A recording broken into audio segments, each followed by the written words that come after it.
Puji nama Tuhan, selamat malam Bapak Ibu Saudara, salam semuanya, apa kabar? Luar biasa bersama dengan Tuhan. Oke, kita berjumpa kembali malam hari ini dalam acara di online discipleship. Malam hari ini kita akan membahas firman Tuhan. Temanya yang akan kita bahas pada malam hari ini judulnya adalah tentang iman, ya. Tentang iman. Saya percaya kita yang hadir di tempat ini semua adalah orang beriman, amin. Tapi persoalannya, walaupun Anda kadang-kadang ngaku sebagai orang beriman, apakah Anda punya iman atau tidak? Kalau toh Anda bilang punya iman, tapi kadang-kadang kita tidak mengerti tentang dimensi iman. Iman itu apa? Ya, kalau ditanya iman itu apa? Jawabannya pasti ya sekedar klise saja ya. Iman itu pokoknya percaya, yakin kepada Tuhan, seperti itu ya. Kalau suruh menjelaskan, kadang-kadang kita tidak mampu, tidak bisa menjelaskan tentang dimensi iman itu.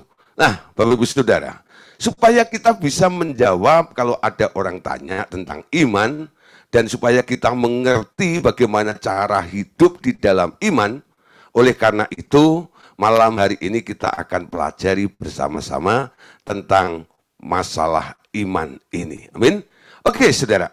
Yang pertama, untuk mengetahui iman, kita harus tahu definisinya dulu ya. Apa sih definisi daripada iman itu apa? Iman itu sebenarnya apa gitu ya. Ternyata iman itu adalah tanggapan atau respon seseorang akan suatu perkataan atau berita.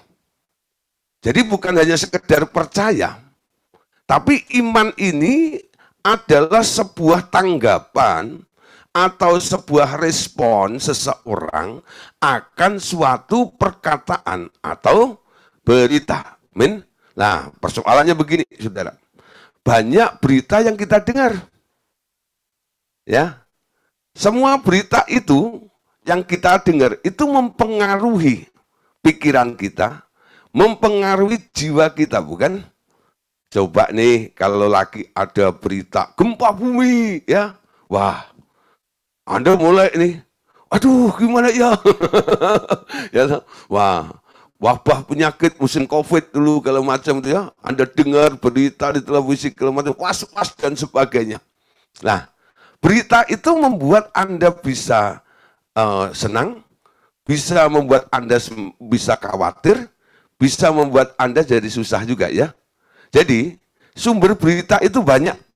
Kalau tadi dikatakan bahwa iman itu adalah tanggapan atau respon seseorang akan suatu perkataan atau berita, jadi kita lihat sebenarnya sumber berita itu sendiri dapat bermacam-macam, betul? Namun, iman adalah sesuatu yang universal, amin. Jadi boleh dikatakan kalau sumber berita itu aneka ragam, bermacam-macam seperti ini, semua orang boleh punya iman, betul? Menurut apa yang dia dengar dari berita yang dia dapatkan. Jadi boleh disimpulkan, iman itu adalah sesuatu yang bentuknya universal, ya. Artinya umum. Orang komunis, walaupun dia nggak dibilang orang yang nggak beragama sekaligus, ya. Orang komunis juga mempunyai iman loh. Imannya apa? Yakni mempercayai perkataan pemimpinnya, namanya Karl Marx, ya. Nah, Karl Marx ini pemikir Jerman yang berusaha untuk mengubah nasib rakyat di bawah penindasan kaum aristokrat, ya. Itu terjadi di Rusia. Rusia menjadi negara komunis dari 1917 sampai dengan 1991, ya.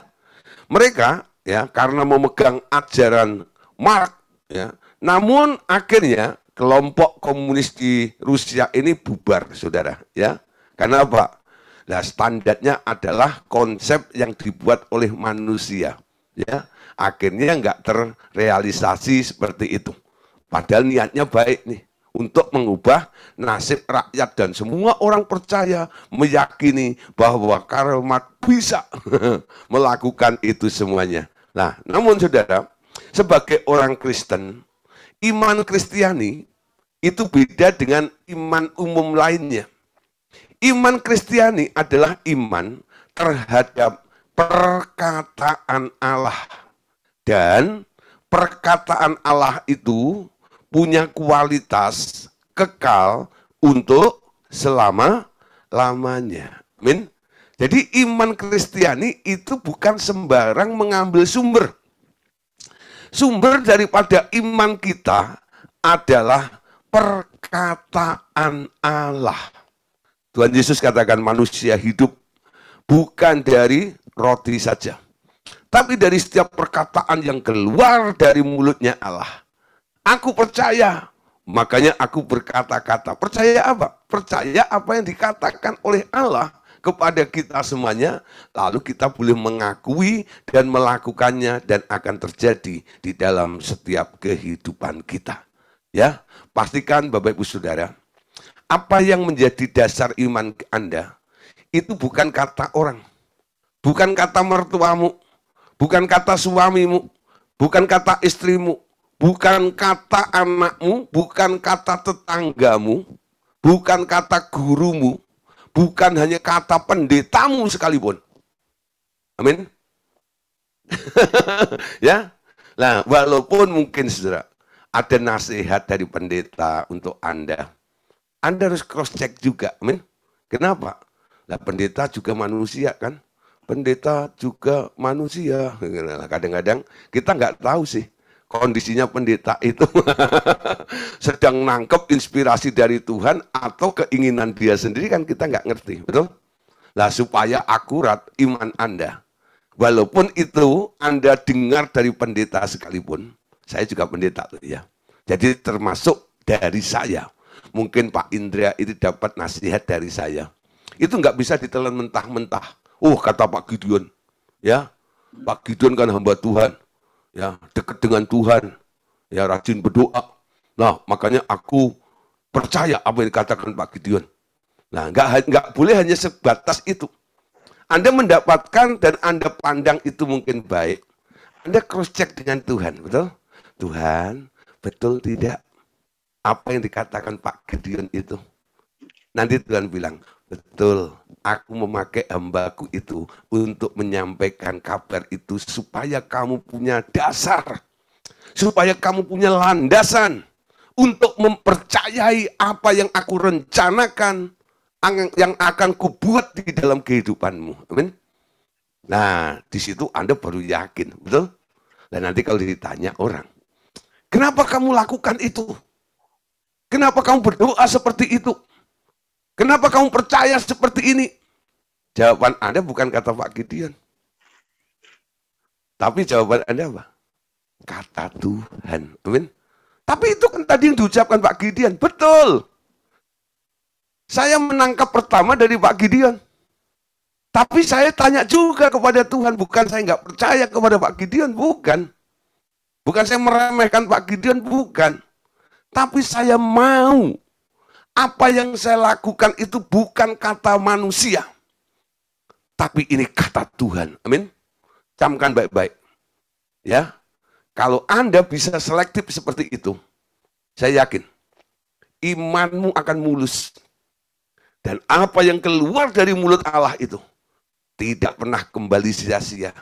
Allah yang berfirman, yang Anda jadikan dasar iman Anda itu, Dia juga yang akan mengerjakannya, menyatakannya sampai terjadi di dalam kehidupan Anda. Amin.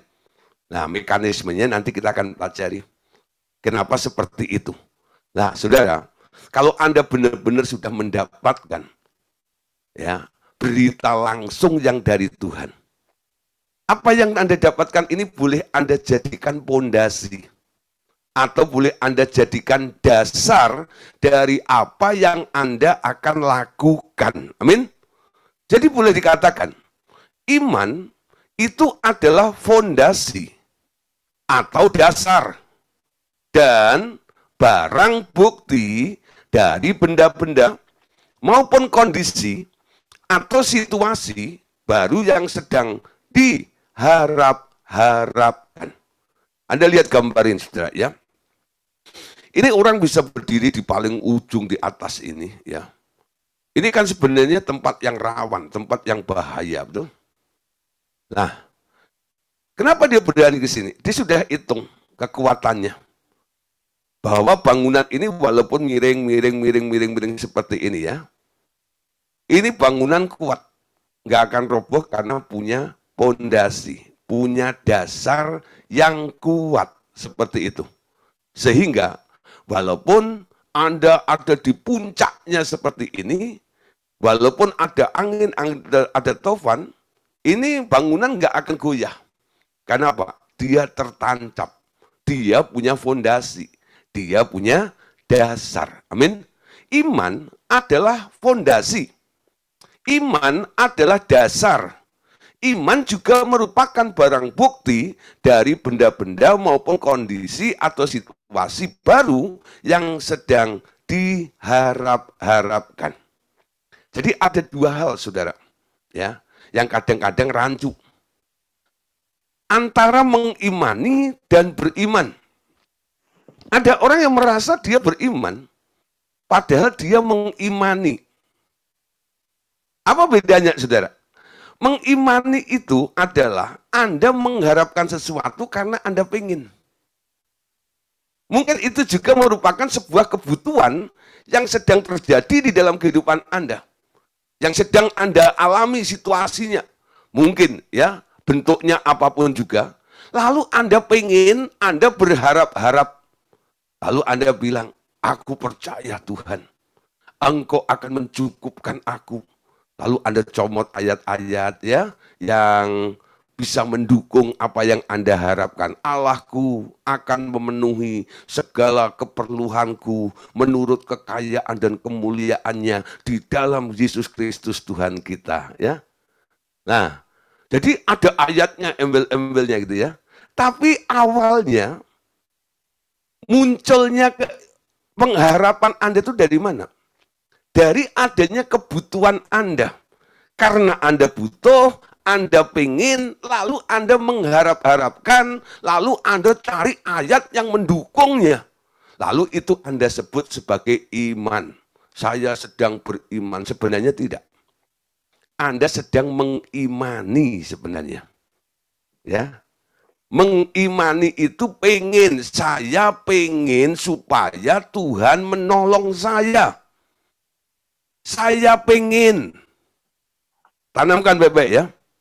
Kalau dasarnya keinginanmu, saya pengen karena kondisimu, lalu Anda ingin berubah dari kondisi Anda itu, lalu Anda pengen dan mengharapkan, itu namanya bukan beriman. Itu namanya mengimani. Ya. Nah, ketika orang mengimani seperti itu, banyak yang kecewa. Ya, kenapa? Walaupun Anda bungkus dengan beberapa ayat, banyak yang tidak terjadi dalam hidup Anda. Tapi saudara, kalau Anda mendengar, Anda tanya Tuhan, Tuhan, aku ngalami kekurangan seperti ini. Lalu Tuhan bilang, aku akan mencukupkan kebutuhanmu. Aku akan memberikan kamu hidup dalam kelimpahan. Sebentar lagi, ya, kamu akan mengalami kesuksesan yang luar biasa. Tuhan ngomong gitu ya. Lalu Anda percaya. Lalu Anda berharap kapan itu datang. Harapan Anda tujukan kepada apa? Kepada apa yang dijanjikan oleh Allah kepada Anda.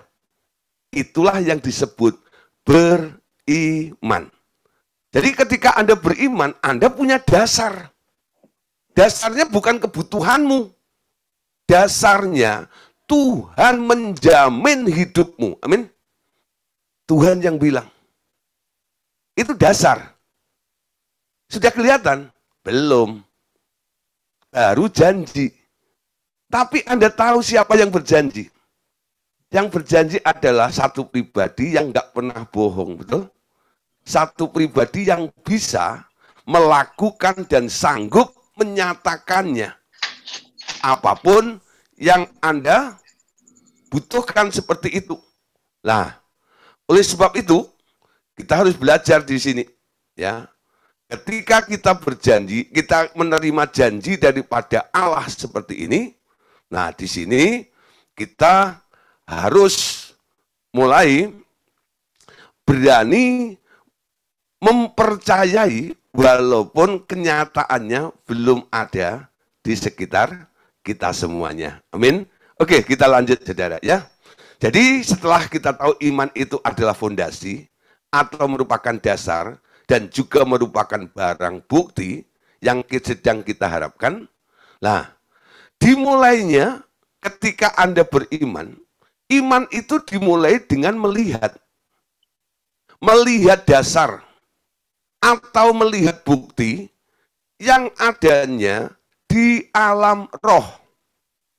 Ya, iman dimulai dengan melihat bukti yang ada di alam roh. Dan ketika Anda sudah bisa melihat di alam roh, Anda boleh menjadikan dasar. Dasar atau bukti dari iman Kristiani itu ada dalam bentuk perkataan atau janjinya Allah. Amin. Yuk kita lihat beberapa ayat ini. Ibrani 11 ayat yang pertama. Iman adalah dasar dari segala sesuatu yang kita harapkan dan bukti dari segala sesuatu yang tidak kita lihat. Amin.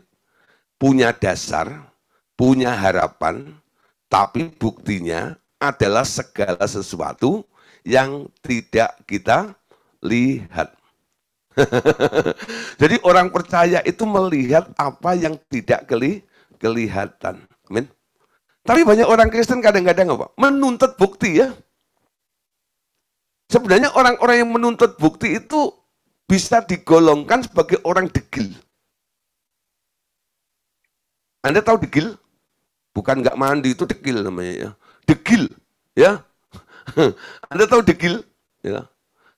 Nah, degil itu nggak percaya, bimbang, ragu, betul nggak? Nah, degil, padahal sudah tahu bahwa Allah itu mampu, Allah itu sanggup, namun Anda karena tidak melihat secara fakta, lalu Anda minta bukti. Tuhan, aku minta buktinya dong. Aku minta tandanya dong. Ya. Biasanya kalau ada orang yang konseling, lalu orang ini agak degil seperti itu. Lalu saya bilang ini, ya kalau kamu nggak yakin, nggak percaya, ya silahkan minta tanda. Tapi bagi orang yang nggak degil, saya nggak perlakukan seperti itu. Nggak semua orang Anda arahkan untuk minta tanda, amin. Orang yang minta tanda itu adalah orang yang kurang percaya. Tapi kalau Anda sudah percaya, Anda nggak perlu tanda sedikit pun, amin. Anda yakin kepada siapa yang menjanjikannya dan yang Anda percayai itu, amin. Iman adalah dasar dari segala sesuatu yang kita harapkan dan bukti dari segala sesuatu yang tidak kita lihat. Kita ambil contoh, bapak orang beriman, namanya Abraham. Ibrani pasal 11 ayat yang ke-8. Karena iman, Abraham taat ketika ia dipanggil untuk berangkat ke negeri yang akan diterimanya menjadi milik pusakanya. Lalu, ia berangkat dengan tidak mengetahui tempat yang ia tujui. Nah, saudara, Anda lihat ya, kalimat daripada Ibrani 11 ayat 8 tentang Abraham ini. Abraham ini disebut sebagai orang yang taat. Ketika ia dipanggil untuk berangkat ke negeri yang akan diterimanya menjadi milik pusakanya. Lalu ia berangkat dengan tidak mengetahui tempat yang ia tujui. Jadi ketika Abraham ini dikeluarkan dari Ur Kasdim, dipanggil oleh Allah, Allah berjanji kepada Abraham, ya, Abraham keluar dari kemah. Lalu suruh lihat ke atas, ya, lihat langit. Apa yang kamu lihat? Allah tanya. Wah, banyak bintang. Coba kamu hitung bintang-bintang itu. Dia hitung, coba gitu. Wah, ada yang kelewatan, gitu. Sampai akhirnya dia bawat ya. Dia bilang gini, udah, saya nggak bisa hitung Tuhan. Ketika dia ngomong seperti itu, Tuhan senyum. Begitulah nanti keturunanmu, ya. Aku akan memberikan negeri, ya, kepadamu dan membuat kamu menjadi bangsa yang besar. Keturunanmu jumlahnya seperti bintang di langit. Lalu diajak ya ke pantai. Lalu di pantai Allah bilang, Abraham, kamu lihat nih apa yang di pinggir laut itu. Pasir Tuhan. Gak usah semua ya. Sekarang ambil segenggam aja. Coba kamu hitung pasirnya. Siapa di sini yang pernah ke laut, lalu ambil pasir, ya, taruh di tangan, lalu Anda hitung gitu ya. Ada enggak? Siapa yang pernah lakukan begitu? Nah, nanti kalau Pak Andreas Daryanto lihat tuh pasti gini ya. Itu Bu Sandra kurang kerjaan. Ambil pasir segenggam gitu ya. Lalu Anda hitung nih. Ya. Nah, sulit ya. Apalagi saudara, seluruh pasir di laut itu, di pantai itu. Tuhan bilang, Abraham, keturunanmu nanti seperti pasir di laut itu loh. Ya. Lalu Abraham ngikut Tuhan. Dia taat. Dia nggak ngeyel, dia nggak nanya yang neko-neko dengan Tuhan. Pokoknya dia ngikut aja Tuhan. Sampai akhirnya Alkitab bilang, Abraham itu disebut taat ketika ia dipanggil untuk berangkat ke negeri yang diterimanya, menjadi milik pusakanya, lalu ia berangkat dengan tidak mengetahui tempat yang ia tujui. Ketika dia ada di satu tempat, Tuhan bilang ya kepada Abraham, jangan bikin gedung permanen, bikin kemah. Kenapa? Kamu nggak lama kok di sini. Bentar lagi, bongkar kemahnya, pindah lagi, gitu ya. Pindah lagi. Mungkin, saudara, kalau Anda jadi Abraham, Anda mungkin protes sama Tuhan. Atau konfirmasilah dengan Tuhan. Tuhan, di mana tempatnya aku harus berhenti? Tanah yang engkau janjikan itu mana? Gitu ya. Tapi Abraham nggak protes itu dengan Tuhan. Dia ikut aja terus. Suruh pasang kemah, dia pasang kemah. Suruh bongkar kemah, dia bongkar kemah. Suruh pindah dari tempat satu ke tempat yang lain, dia pindah juga. Amin. Itu yang disebut, saudara. Ia berangkat dengan tidak mengetahui tempat yang ia tujui. Amin. Kalau hari ini mungkin, Bapak Ibu Saudara ya, ada yang saya suruh gitu ya. Ya silahkan Anda pergi ya. Kemana? Gak ngerti, nggak saya kasih tahu gitu. Pokoknya kamu jalan terus ke depan, gitu ya. Terus jalan ke utara terus gitu. Kemana? Nggak dikasih tahu kemana. Ya, pokoknya kamu jalan aja. Nah, saudara kira-kira Anda mau nggak disuruh seperti itu? Enggak lah, betul nggak itu? Kasih tahu dulu dong alamatnya, betul? Kalau tahu alamatnya, nanti baru saya pertimbangkan. Saya googling dulu nih, kira-kira daerah itu makmur atau enggak, betul enggak ya? Daerah itu enak atau enggak? Daerah itu kampung banget atau tidak? Nanti saya googling dulu, ya. Kalau sudah tahu keadaannya dan enak di sana, aku mau pergi ke sana, gitu ya. Ya, Abraham tidak diberitahu oleh Tuhan kemana tujuannya. Tapi dia ikut, dia mau, dia pergi. Terus berangkat dengan tidak mengetahui tempat yang ia tuju itu. Bukan itu saja. Bapak orang beriman itu mengalami banyak ujian. Betul? Sampai akhirnya, saudara, imannya diuji. Setiap apa saja, sampai apa yang paling berharga yang dia miliki, Tuhan minta. Ya, ketika dia punya anak namanya Ishak. Anak perjanjian itu. Yang nanti akan menjadi ahli waris. Tuhan bilang, ambil anak itu. Persembahkan kepadaku.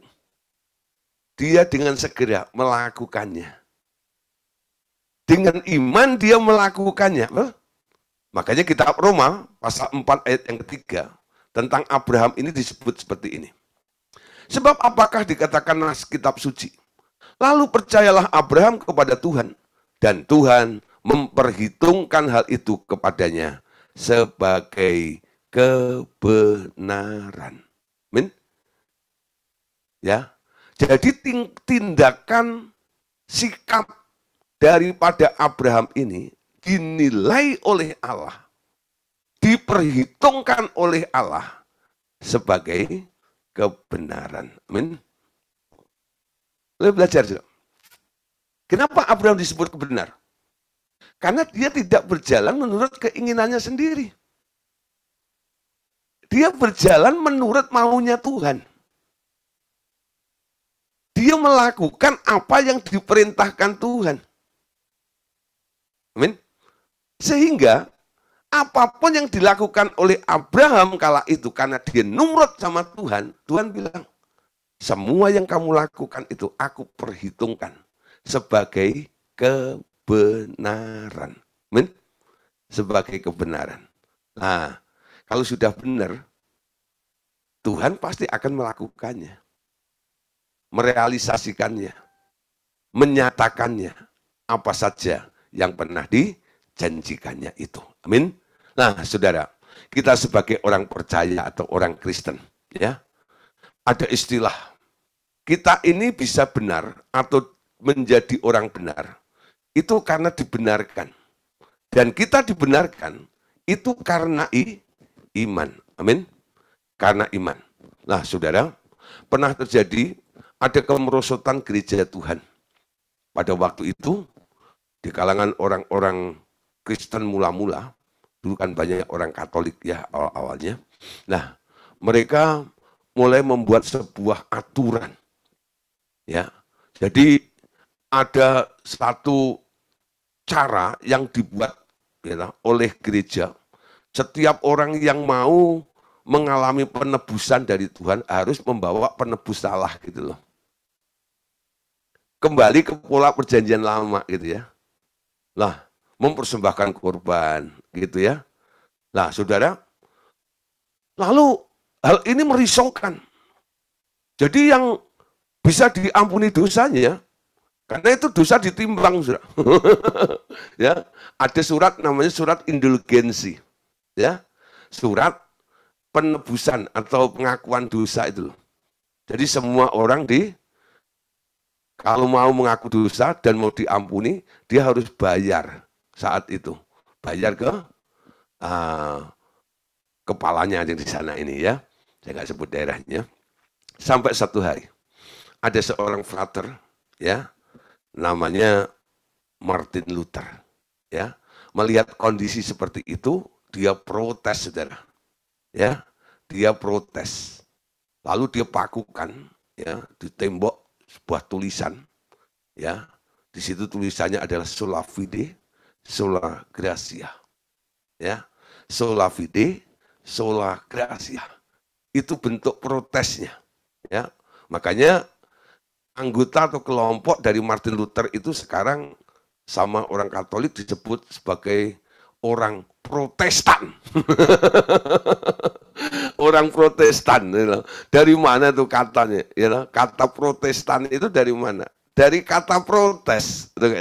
Siapa yang protes? Nah, Martin Luther protes. Kenapa dia protes? Karena nggak sesuai dengan kebenaran firman. Ya, kenapa dilakukan ini? Ucapan ini berasal dari Martin Luther yang memakukan 95 tesisnya di pintu kastil Church di Wittenberg, ya, Jerman. Pada bulan Oktober 31 tahun 1517. Ya, yang artinya manusia dibenarkan dan diselamatkan hanya karena iman dan karena kasih karunia saja. bukan karena usaha manusia. Waktu itu, sebagai protes akan penjualan surat indulgensi, yakni surat pengampunan dosa bagi arwah-arwah di api penyucian, yang dapat dibeli dengan uang emas oleh keluarga dari orang-orang yang telah mati itu. Ya, nah saudara, jadi ini merupakan acara yang disahkan oleh Vatikan pada waktu itu, diprotes oleh Martin Luther. Nah, Martin Luther, dia memprotes ini punya alasan. Dasarnya dia ambil dari kitab Roma, pasal 3, ayat yang ke-28. Coba perhatikan ayat ini. Karena kami yakin bahwa manusia dibenarkan karena iman. Dan bukan karena ia melakukan hukum Taurat. Amin. Kita dibenarkan karena iman, bukan melakukan hukum Taurat. Roma 4:16. Karena itulah kebenaran berdasarkan iman, supaya merupakan kasih karunia, sehingga janji itu berlaku bagi semua keturunan Abraham. Bukan hanya bagi mereka yang hidup dari hukum Taurat, tetapi juga bagi mereka yang hidup dari iman Abraham. Sebab Abraham adalah Bapak kita semuanya. Roma 5 ayat 2. Oleh dia kita juga beroleh jalan masuk oleh iman kepada kasih karunia. Di dalam kasih karunia ini kita berdiri dan kita bermegah dalam pengharapan akan menerima kemuliaan Allah. Ayat terakhir ya, Ibrani 10 ayat 38. Tetapi orangku yang benar akan hidup oleh iman. Dan apabila ia mengundurkan diri, maka aku tidak berkenan kepadanya. Saudara, kita boleh dibenarkan, kita diselamatkan, kita boleh masuk dalam anugerah Allah, kita boleh menikmati janji-janji Allah itu. Kuncinya cuma satu. Cuma iman. Amin. Anda selamat karena iman. Jadi jangan pernah berpikir lagi, kalau Anda berbuat baik, Anda berpikir perbuatan baik Anda itu yang menunjang Anda untuk selamat, bukan? Tidak.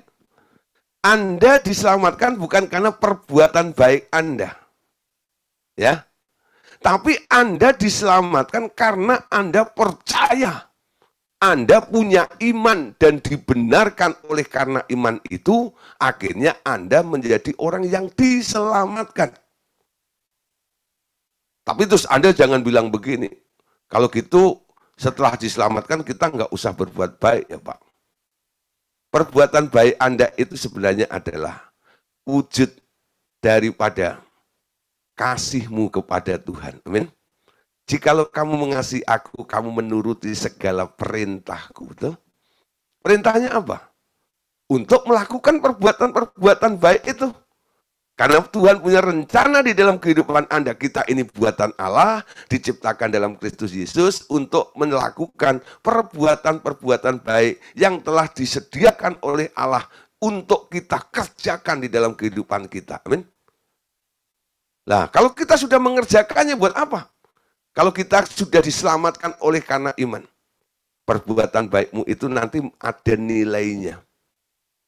Nah, itu yang membuat Anda nanti ketika masuk dalam kerajaan 1000 tahun, Anda boleh memerintah bersama dengan Tuhan Yesus, dan mahkota-mahkota yang Anda miliki itu diperhitungkan oleh karena perbuatan-perbuatan baik Anda. Amin. Jadi harus membedakan ya antara reward sama keselamatan itu. Keselamatan diraih bukan karena perbuatan baik. Tapi reward itu kita dapatkan karena Anda berbuat baik. Ketika kita sudah diselamatkan, kita wajib untuk berbuat baik. Supaya apa? Ketika kita masuk ke kemuliaan bersama dengan Tuhan, Anda punya sesuatu. Nilai di hadapan Tuhan. Dan disitulah Anda akan mendapatkan posisi menurut apa yang Anda miliki, prestasi Anda tersebut. Amin. Nah, saudara, malam hari ini, sebagai orang Kristen, kita fokuskan. Kalau tadi dikatakan iman itu universal. Semua berita bisa menjadi iman, betul? Jadi iman itu supaya murni, iman Kristiani itu iman kemana arahnya? Iman Kristiani adalah iman kepada anak Allah. Amin. Dapat dikatakan bahwa iman yang benar dimulai dengan percaya kepada Yesus sebagai Mesias, yang artinya yang diurapi. Anak Allah yang hidup. Namun jangan lupa, saudara, ternyata setan-setan pun juga percaya hal yang sama. Kita lihat ya, beberapa contoh di dalam Alkitab. Beberapa orang yang percaya Yesus sebagai anak Allah, Mesias yang diurapi, dan iblis pun ternyata juga percaya Yesus itu anak Allah. Kualitasnya ada di mana nih?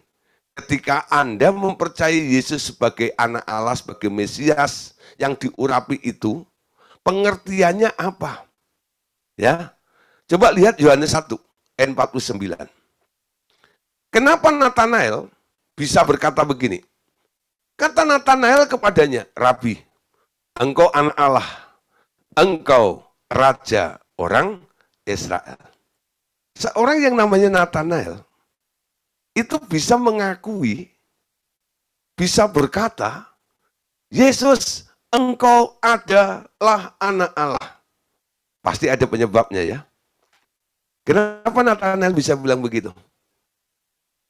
Karena Yesus, ketika Natanael itu dibawa oleh saudaranya ya, sama Andreas, ke Tuhan Yesus. Lalu Yesus itu dengan mahrifatnya, langsung berbicara tentang keadaan sebenarnya dari Natanael itu. Yesus lalu bilang begini, engkau adalah orang Israel sejati. Ya, tidak ada kepalsuan di dalam dirimu. Dia kaget. Dia single Andreas. Kamu udah cerita ya tentang aku kepada dia. Andreas bilang, enggak. Aku enggak cerita. Tapi Yesus bisa menebak. Dia tahu. Memang seperti itu keadaannya. Si Natanael itu, orang Israel sejati. Tidak ada kepalsuan di dalam dirinya. Ketika dia masih bingung, ya, karena pernyataan Tuhan Yesus seperti itu, Yesus nambahin lagi. Jangan heran ya. Sebenarnya aku sudah tahu. Sebelum kamu datang ke sini, tadi kamu nongkrong di bawah pohon ara itu kan. Kaget lagi. Ya, jadi itu membuat Natanael itu jadi penasaran seperti itu ya. Sampai akhirnya karena dia saking penasarannya dengan Yesus itu, lalu terucaplah, keluar dari bibir mulutnya Natanael itu, Natanael berkata, Rabi, engkau anak Allah, engkau raja orang Israel. Jadi boleh diartikan begini, saudara. Orang bisa mengakui Yesus sebagai anak Allah karena dia melihat bahwa Yesus menyatakan segala sesuatu, betul? Banyak orang Kristen kan begitu juga ya. Dia bisa menyebut Tuhan sebagai anak Allah yang hidup dan sebagainya. Kenapa? Dia melihat banyak perkara yang sudah dilakukan oleh Tuhan Yesus, betul? Baru dia bisa mengakui. Dasar daripada pengakuan orang itu karena apa? Karena dia melihat. Ini pasti bukan orang sembarangan tuh. Buktinya, dia tahu keadaan saya. Dia tahu saya sebelum di sini duduk di sana ini. Ini pasti bukan orang biasa. Dia pasti anak Allah. Nah, jadi ada beberapa alasan ya. Orang bisa menyebut Yesus sebagai anak Allah itu dasarnya apa? Nanti coba nih ya. Setelah kita belajar seperti ini, Anda renungkan sendiri masing-masing. Nggak usah lapor ke saya, ya. Anda coba nanti temukan sendiri. Kenapa saya percaya Yesus adalah Mesias, anak Allah yang hidup? Dasarnya apa?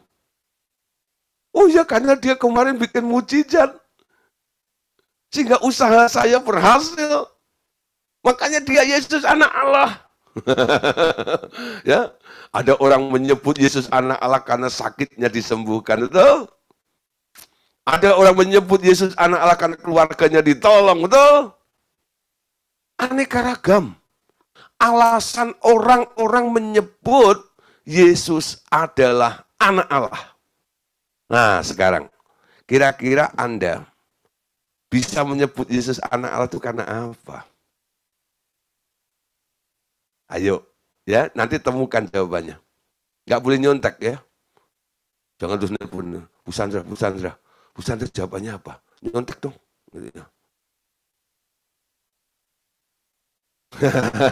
Ya, Bu Sandra jangan kasih tahu ya. Nah, pikir sendiri.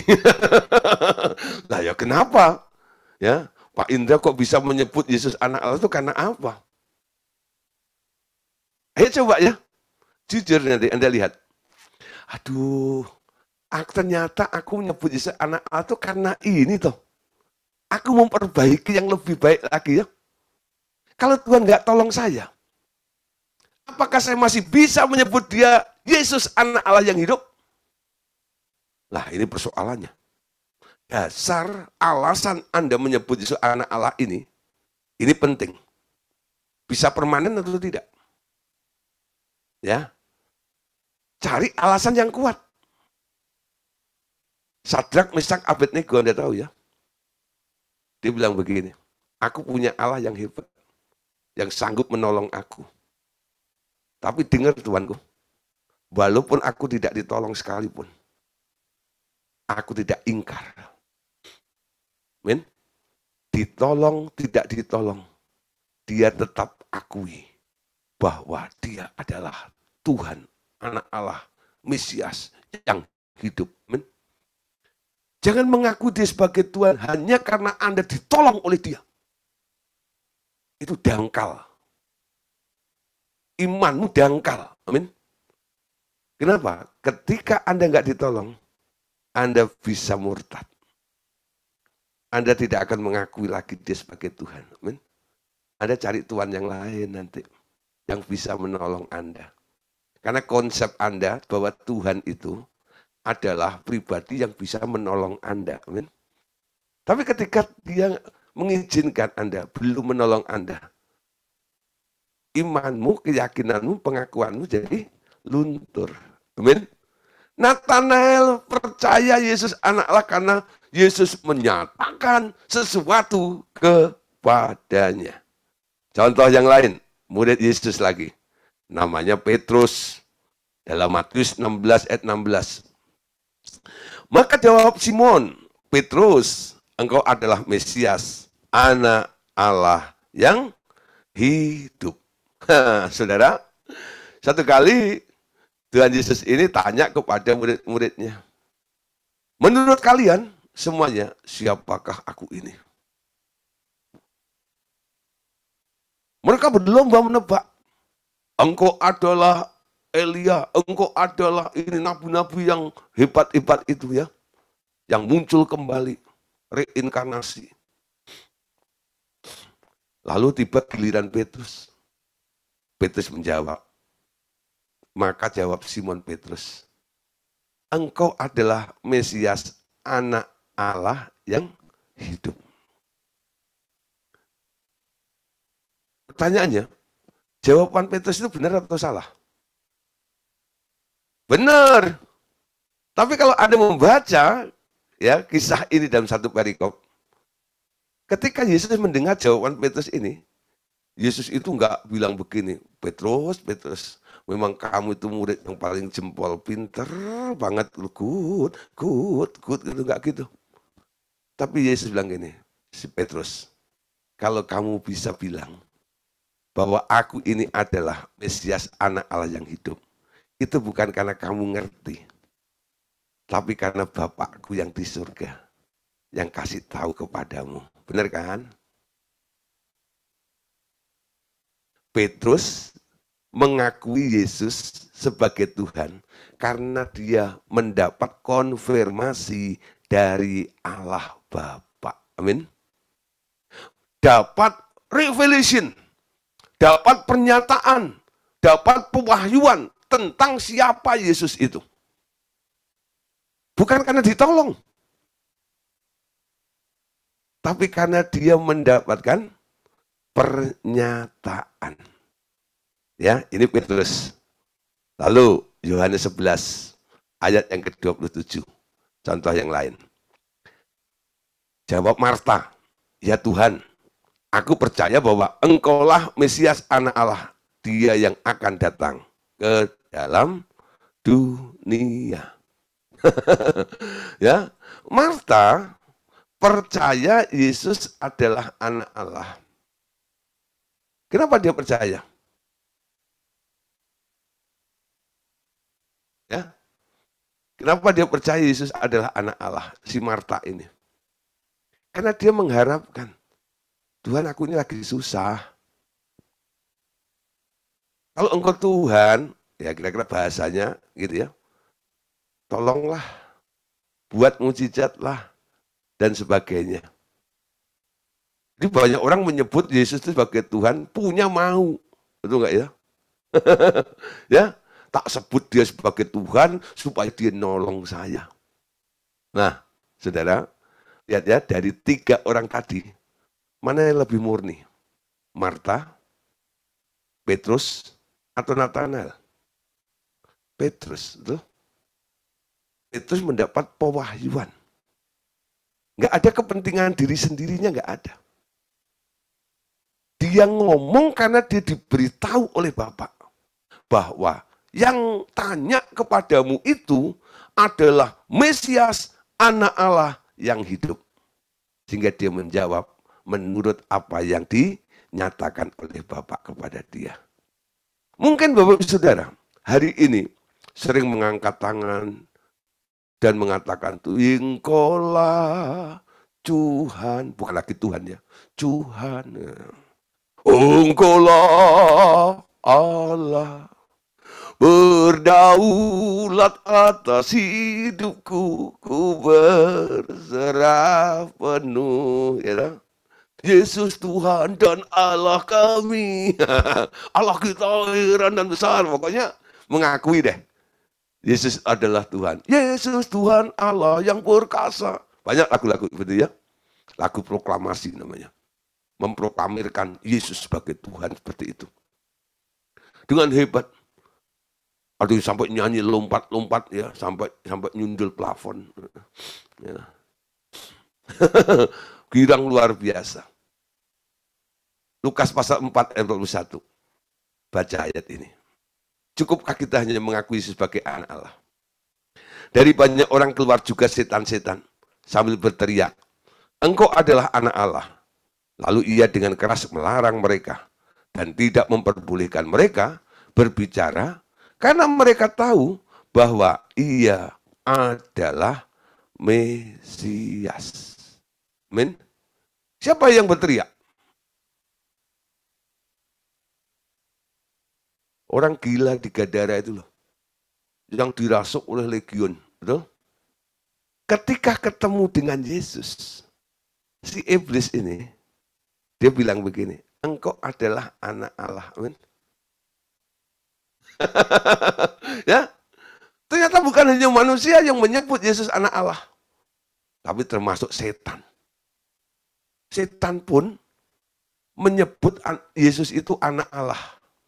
Bahkan dalam Yakobus pasal 2 ayat 19. Yakobus itu berkata begini, engkau percaya bahwa hanya ada satu Allah saja, itu baik. Amin. Tetapi setan-setan pun, perhatikan ya, juga percaya akan hal itu. Dan mereka gemetar. Jadi setan itu ketika ketemu Tuhan Yesus, percaya Yesus itu anak Allah, bahkan gemetar. Amin. Nah, banyak orang Kristen kadang-kadang nyebut Yesus adalah Tuhan, Mesias, dan sebagainya itu sudah latah kadang-kadang ya. Latah. Nah, saudara, harusnya keyakinan kita pengakuan kita tentang Yesus adalah Tuhan ini, pengertiannya harus lebih baik daripada setan, amin. Ya, atas dasar apa Anda percaya Yesus sebagai Tuhan? Nah, ini perlu dikoreksi dalam hidup Anda. Tuhan, Engkau jadi Tuhan dalam kehidupan kami ini. Aku percaya. Karena Engkau yang diutus oleh Allah. Coba buat statement pernyataan tersendiri yang lebih baik. Kepercayaan dan keyakinan Anda sebagai Yesus sebagai Tuhan di dalam kehidupan Anda. Amin. Nah, kembali kepada iman tadi. Iman adalah iman adalah percaya atau iman adalah tanggapan atau respon dari sebuah perkataan atau berita. Nah, berita atau perkataan siapa yang paling bisa dipegang? Yang nggak bohong. Ya, yang nggak bohong cuma satu. Allah tidak pernah berdusta, amin.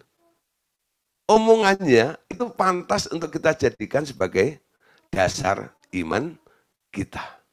Jadi, boleh disimpulkan bahwa iman itu datangnya dari pendengaran. Pendengaran akan firman. Tanpa mendengar atau membaca firman, iman tidak akan bertumbuh. Ada dua macam firman Tuhan, yakni rema dan logos. Logos adalah firman Tuhan yang telah membaku menjadi buku atau sesuatu bentuk lain. Tuhan Yesus sendiri adalah logos, yakni firman yang telah menjadi daging. Rema adalah firman Tuhan yang berbicara saat demi saat kepada orang percaya. Logos menumbuhkan pengetahuan kita tentang Tuhan dan jalan-jalannya. Tetapi rema yang membangkitkan iman kita. Amin. Nah, saudara, mendengar firman atau membaca firman yang harus kita tangkap sebagai dasarnya bukan logos. Logos itu hanya menumbuhkan pengetahuan sehingga Anda mengerti ada ayat ini, ada ayat itu. Tapi rema itu yang membangkitkan iman kita. Karena iman itulah yang mendorong Anda semakin percaya dan melihat fakta, realita dari apa yang dia katakan kepada Anda. Roma 10 ayat 10. Karena dengan hati orang percaya dan dibenarkan, dan dengan mulut orang mengaku dan diselamatkan. Amin. Jadi orang percaya itu dibenarkan, orang mengaku akan diselamatkan. Apa yang Anda dengar, yang Anda percayai, dan apa yang Anda dengar dan yang Anda akan akui, itu akan membenarkan Anda dan menyelamatkan Anda. Ayat 17. Jadi, iman timbul dari pendengaran, dan pendengaran oleh firman Kristus. Amin. Jadi iman itu timbul dari pendengaran dan pendengaran oleh firman Kristus. Jadi kalau Anda pengen punya iman, gampang. Buka telinga. Kalau Anda nggak dengar suara Tuhan dan Anda berpikir, Tuhan kok nggak berbicara pada saya? Anda boleh tanya sesuatu kepada Tuhan. Tuhan, kenapa saya ngalami seperti ini, ya? Dan bagaimana saya bisa keluar dari persoalan ini? Lalu Anda beri ruang untuk Tuhan boleh berbicara kepada Anda. Kalau Anda bertanya kepada Tuhan, Tuhan jawab enggak? Yeremia 33:3 katakan, berserulah kepadaku, maka aku akan menjawabmu. Amin. Tuhan punya mulut? Punya. Tuhan punya telinga? Punya. Amin. Kalau dia punya mulut, dia punya telinga. Artinya dia bisa mendengar dan dia bisa bicara dan menjawab pertanyaan Anda. Ya. Jadi kalau Anda dapat masalah, jangan tanya pada rumput yang bergoyang. ikuti nasihatnya Ebit GAD. Ku coba bertanya pada rumput yang bergoyang. Jawabannya apa? Enggak tahu ah, enggak tahu ah, enggak tahu ah. Ya, rumput bergoyang coba, kan gini ya. Enggak tahu ah, enggak tahu ah.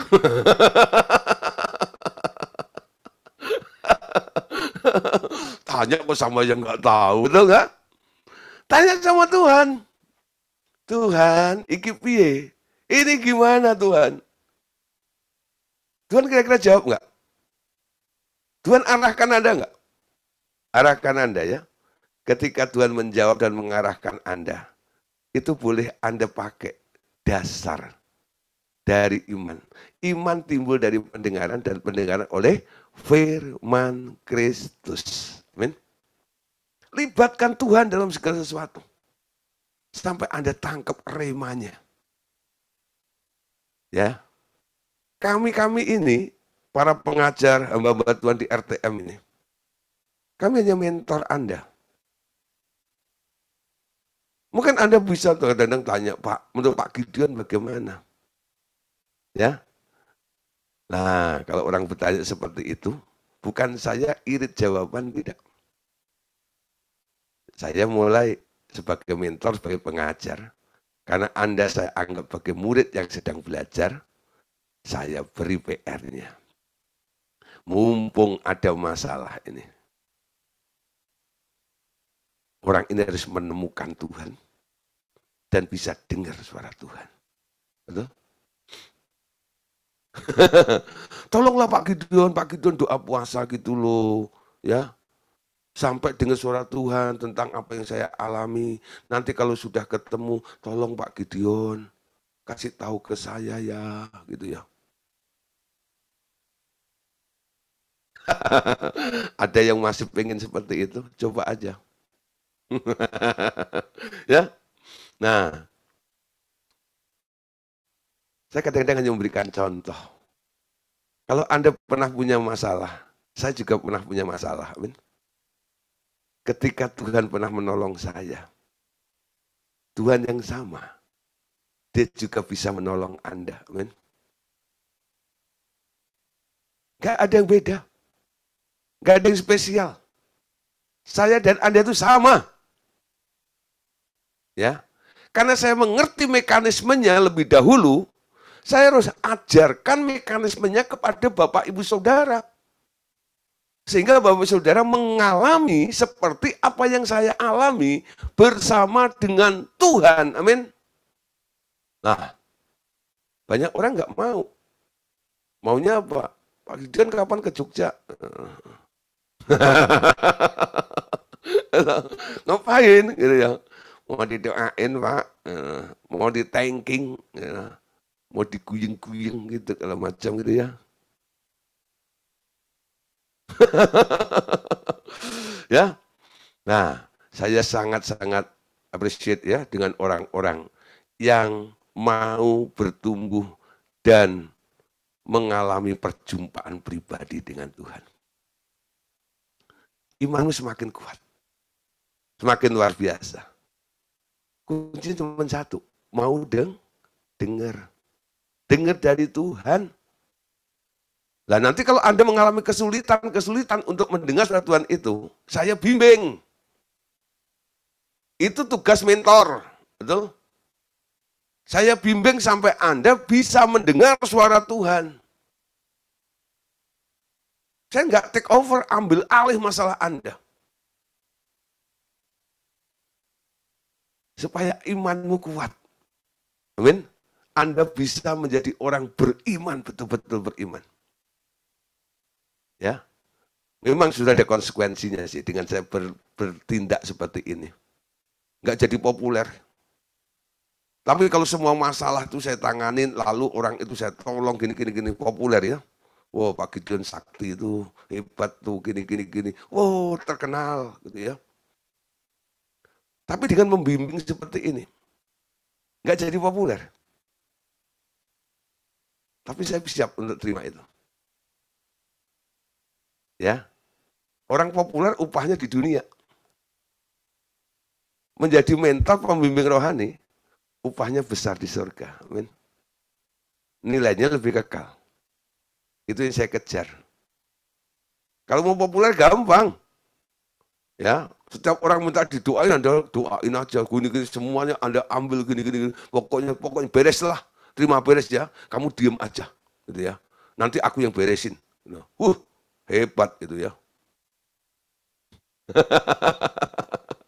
Tapi biasanya orang-orang model begitu, ya, dia nggak tahan lama. Sebentar lagi game, betul? Karena apa? Selalu diporsir. Ya, jatah orang lain diambil. Ya. Nah, akhirnya apa? Umurnya pendek, bisa seperti itu. Nah, Saudara, malam hari ini iman itu timbul dari pendengaran dan pendengaran oleh firman Kristus itu. Amin. Oke, Saudara, satu poin lagi. Iman Kristiani.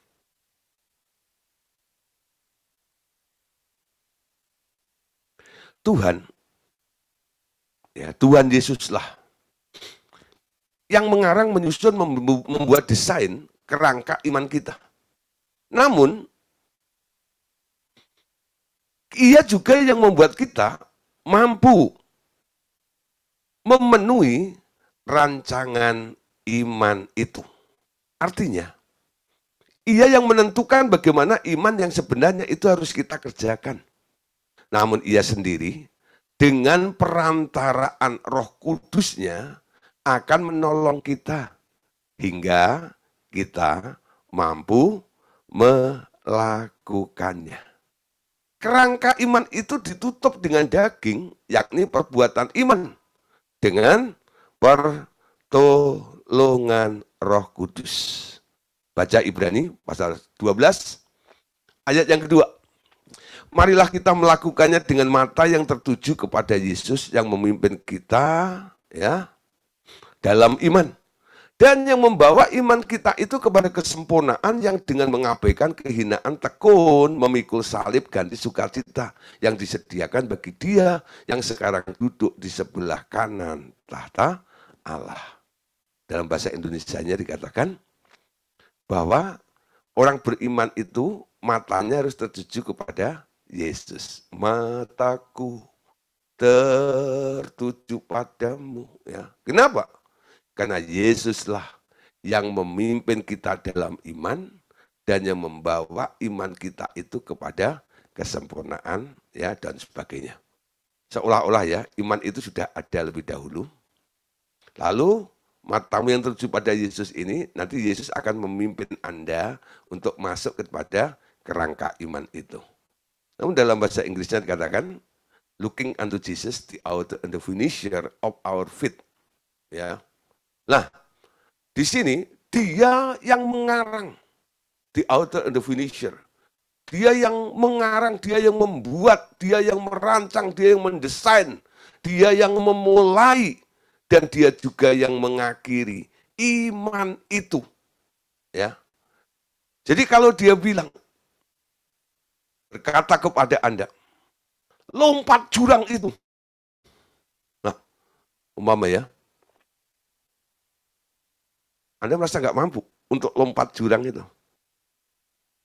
Dari sini ke sana itu ya, bawahnya jurang. Dia yang menyuruh, Dia yang memampukan Anda sampai Anda akhirnya bisa lompatin jurang itu. Ngerti ya? Dimulainya dari Dia. Nah, saya sering bilang pada beberapa orang, memang Allah kita itu suka bikin gara-gara. Tujuannya apa? Supaya Anda ada di dalam rancangan dan kehendaknya. Dia keluarkan Anda dari zona keterbatasan Anda. Dia keluarkan Anda dari zona kenyamanan Anda. Betul? Ketika Anda bilang tidak mampu, ketika Anda tidak bisa, bilang tidak bisa, ketika Anda bilang tidak enak dan sebagainya. Disitulah Tuhan bilang, keluar dari daerah itu. ikutin instruksiku. Aku mau. Ya, ketika Anda ikutin tuh, Anda melampaui dari semua apa yang menjadi keterbatasan dalam hidup Anda. Sampai Anda mungkin akhirnya tercengang-cengang. Kok bisa ya? Siapa yang pernah merasakan seperti itu? Ketika nurut Tuhan, percaya pada Tuhan, lalu ketika Anda sudah ada dalam titik rencana Tuhan itu, lalu Anda di sini baru melihat ke sana. Kok bisa ya aku sampai ada di sini ini loh? Nah. Ya, semua karena Tuhan betul. Ketika Anda dipromosikan Tuhan sampai ada di posisi ini, karena Tuhan tuh. Ketika malam Anda merenungkan mungkin gitu, Anda bisa berpikir, aku ada di sini ini karena Tuhan. Bisa melampaui segala seleksi ini dan itu dan akhirnya ada di sini ini karena Tuhan. Itu iman namanya. Awalnya Anda nggak mampu, Anda nggak bisa, bahkan takut untuk bergerak. Loh. Mana bisa, mana mungkin. Untuk naik seperti ini dan itu tuh harus pakai suap. Loh. Harus sogok sana, sogok sini, ini dan itu, ini dan jilat sana, jilat sini itu kayak. Nah, tapi aku ada sampai di sini ini. Ini karena Tuhan. Coba saudara. Ketika saya mendengar kesaksian ada orang yang dipromosikan Tuhan sampai di sini. Ini karena Tuhan. Saya bersyukur. Ya. Sebagai mentor, saya bersyukur melihat orang-orang seperti ini. Karena Tuhan. Amin. Gak ada kemampuan, gak ada kapasitas. Tapi Tuhan bawa ke sana. Dan itu bukan hanya satu orang yang saya lihat. Beberapa orang. Dan Bapak Ibu Saudara yang dengar firman malam hari ini. Saya harap Bapak Ibu Saudara berikutnya. Amin. Orang yang mengalami kebaikan Tuhan, penyertaan Tuhan sampai Anda dibawa di tempat itu. Karena dia yang bikin gara-gara. Looking unto Jesus, the author and the finisher of our faith. Dia yang merancang. Sehingga Anda masuk di dalam rancangannya itu. Amin. Rancangan Tuhan itu kadang-kadang melampaui kapasitas Anda. Tapi Anda bisa. Karena dia yang merancang itu, dia yang akan membuat Anda sampai kepada titik akhirnya. Ya, the author and the finisher of our faith. Amin. Nah, jadi dengan mempercayai Tuhan, Yesus seperti yang tertulis di dalam Alkitab. Di sini ada jaminan pasti bahwa hasilnya adalah timbulnya mata air yang hidup di dalam diri orang percaya. Dengar Tuhan, percaya perkataannya, muncul mata air. Yohanes 7:37. Dan pada hari terakhir, yaitu pada puncak perayaan itu Yesus berdiri dan berseru, barang siapa haus, baiklah ia datang kepadaku dan minum. Barang siapa percaya kepadaku seperti yang dikatakan oleh kitab-kitab suci, dari dalam hatinya akan mengalir aliran-aliran air yang hidup. Yang dimaksudkannya ialah roh yang akan diterima oleh mereka yang percaya kepadanya. Sebab roh itu belum datang karena Yesus belum dimuliakan. Amin. Dengar perkataan Tuhan. Itu dampaknya nanti ada mata air. Ada sumber di dalam hidup Anda itu. Ada modal. Sumber itu boleh dibilang modal. Amin. Ketika Anda punya modalnya, Anda bisa melakukan banyak hal, betul? Tapi kalau Anda nggak punya modalnya, Anda nggak bisa melakukannya. Percaya Yesus, ada mata air. Saya ceritakan saya singkat ya. Perempuan yang datang pada Yesus itu di sumur Yakub. Dengar Yesus ngomong kan? Sampai akhirnya tumbuh mata air. Omongannya apa? Ada koreksi, ada ini, ada itu, dan sebagainya. Lalu ada tawarannya. Kalau kamu menerima air yang kuberikan ini, kamu tidak akan haus untuk selama-lamanya. Lalu dia merespon, berikan dong air itu padaku. Panggil suamimu dulu. Aku nggak punya suami. Betul, memang kamu nggak punya suami. Itu yang di rumah 5 itu, semuanya kebo semuanya. Nggak ada surat nikahnya. Wah, saudara. Akhirnya dia bilang, aku tahu. Engkau bukan manusia biasa. Engkau pasti nabi nih. Ya. Lalu Yesus bilang, bukan sekedar nabi. Aku Tuhan. Terima Yesus sebagai Tuhan dan Juru Selamat. Ngikut maunya Tuhan. Mata air melimpah luar biasa. Amin. Nah, saya harap Bapak Saudara mengalami hal seperti itu. Oke, Bapak Saudara. Bagian pertama tentang iman kita selesaikan malam hari ini. Besok kita akan lanjut. Ya, bagian yang kedua masih tentang iman. Bagaimana sikap terhadap janji-janjinya Allah. Allah yang kita sembah, Allah yang kita percayai adalah Allah yang suka berjanji. Amin. Cuman bedanya dengan manusia. Kalau manusia suka ingkar janji, dia tak pernah ingkar janji. Yang dibutuhkan dari kita, sikapnya. Sikap Anda ketika mendengar janji Tuhan itu apa? Itu yang akan kita bahas besok. Pastikan Bapak Ibu Saudara masih ikut bersama-sama dalam online Discipleship Revival Total Ministry. Oke, Tuhan Yesus berkati. Amin.